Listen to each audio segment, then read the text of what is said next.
is, and I want to continue. We started talking about the atom and the fact that at the smallest, at the most base level is not a nothingness, an emptiness of nothing, but is in actuality a field of energy. And that just like our solar system and the spaces in between the sun and the orbiting planets, that's the space of distance between the so-called material aspects of the atom and the space in between. But that space is energy. It's a field. And so that's what I want to play with today, is talking about this field. And I'm drawing heavily from several books that you may want to look at if you're at all interested in this topic. This one is, I think, the best one. It's by Lynn McTaggart, who wrote, and it's just titled The Field. These are all on the book list. The Holographic Universe by Michael Talbot. The Dancing Woolley Masters. An Overview of the New Physics by Gary Zukav, and an older one, The Tao of Physics, by Fritjof Capra. Terrific reads. But these and other places where I'm drawn from mostly for today's stuff, and it's really as much as anything, it's a springboard to where we're going to be going next in here. The application of this, what we're learning today. How do we use it so that it is a workable something for us, as opposed to just some theoretical nice thing to think about. Okay? So, let's talk about this field then. Let's explore what this field is, what its characteristics are, and the implications for these characteristics. Now, if we were to ask people, we kind of started off on it, but if we were to ask people, how all of the different disciplines, not all of them, but a good number of disciplines out there that look at science, that look at spirituality, that look at the just inner part of us, they all speak of the same thing, they just give it a different name. And so if you were, for example, if you were a Christian, we mentioned the other day, we would call this the Holy Spirit, or someone would call it the light of Christ, this field. Okay? If you were a psychologist, we can go over this. What would Carl Jung call this? We've played with this before when we were dealing with subconscious mind. What did he call this?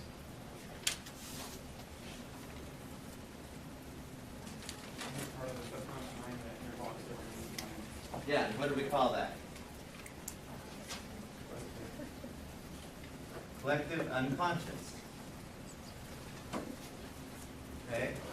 If you were a Taoist, in other words, somebody who subscribes to the philosophy of Taoism, you would call this field the Tao. And they write about it. The writers of Taoism say the same exact thing as, again, it's just described slightly differently. If you're a scientist, what did we decide they would call this?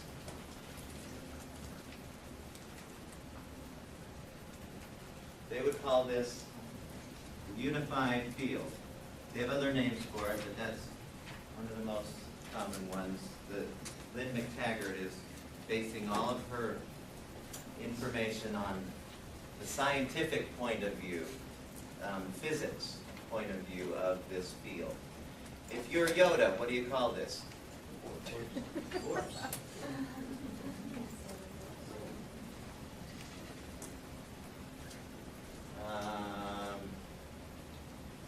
first. They might give this the name of infinite intelligence or infinite mind. I've read people who describe the same thing as infinite mind. So, and when you read any of these different points of view, and they just try to describe this inner aspect of us, or this field, this energy that's all pervading, they all say the same thing, just in different words. Poets, Walt Whitman, he was even interested in it. He had a sense that there was an inner power that seemed to be the driving force, much more than his conscious mind. So what I'd like to do is, now are there any questions or any thoughts about this? Okay with that.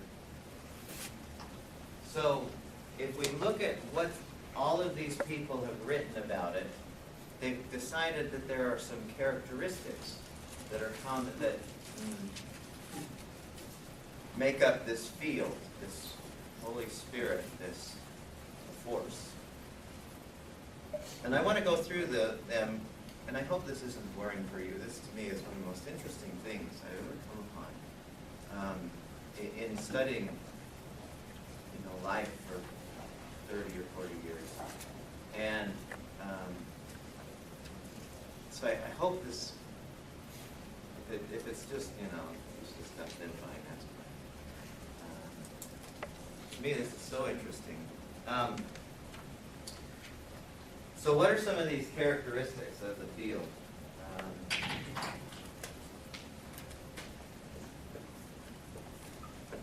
In other words, if we were to try to make sense of what this field is, what are the scientists, what are the philosophers, what are the Taoists, what are the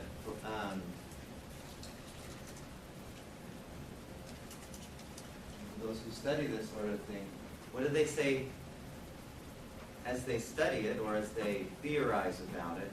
What do they say it is? So the first thing they say of these characteristics, it is everywhere.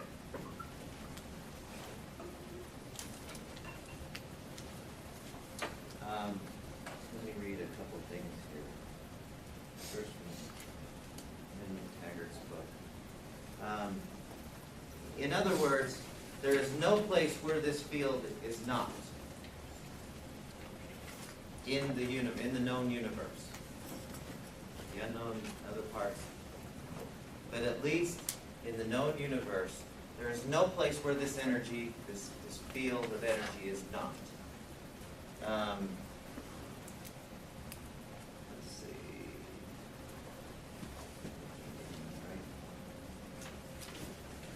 Okay, so this says, this is in the prologue where she's talking about the studies, talking primarily about Einstein and his buddies and the things that they're learning about general relativity.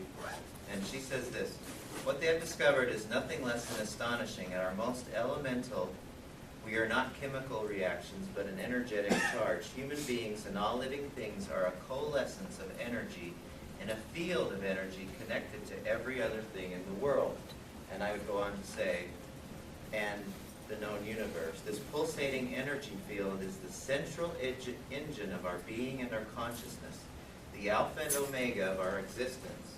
There's no me and not me duality to our bodies in relation to the universe, but one underlying energy field. This field is responsible for our mind's highest functions, the information source guiding the growth of our bodies. It is our brain, our heart, our memory, indeed a blueprint of the world for all time. The field is the force, rather than germs or genes, that finally determine whether we are healthy or ill. The force which must be tapped in order to heal. We are attached and engaged, indivisible from our world, and our only fundamental truth is our relationship with it. The field, as Einstein once succinctly put it, is the only reality. Is that what you learned in anatomy and physiology class? quite a bit different. But, you know,